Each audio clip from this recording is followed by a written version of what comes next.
Depuis 2013,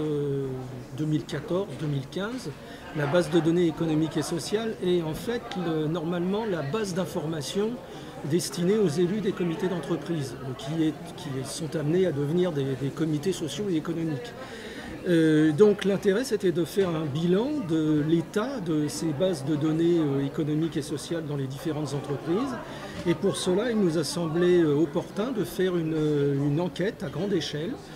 d'interroger les élus des comités d'entreprise pour savoir où ils en étaient de ce point de vue. Nous avons eu 850 réponses, j'arrondis, mais c'était à peu près dans ces eaux-là,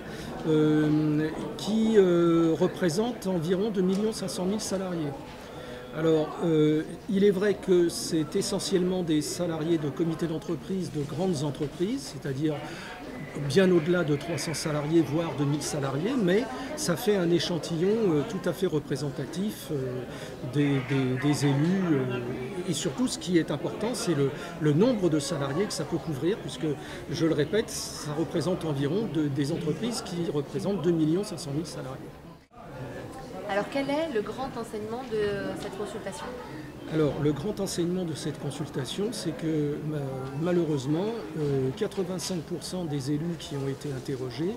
estiment qu'ils ne sont pas mieux informés avec cette base de données économiques et sociales qu'avec le système antérieur où on leur remettait en gros des documents sur table. Donc cette base de données économiques et sociales qui aurait dû être, qui est d'ailleurs normalement accessible en permanence aux différents élus, et la plupart du temps qui devrait être sous forme numérique, ne contient pas ou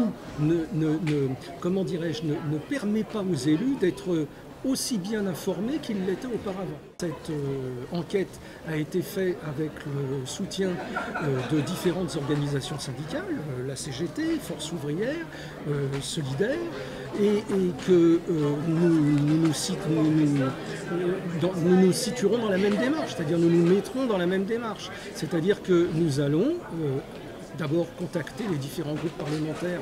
pour qu'ils puissent prendre connaissance des résultats de notre enquête et évidemment pour que cela puisse déboucher sur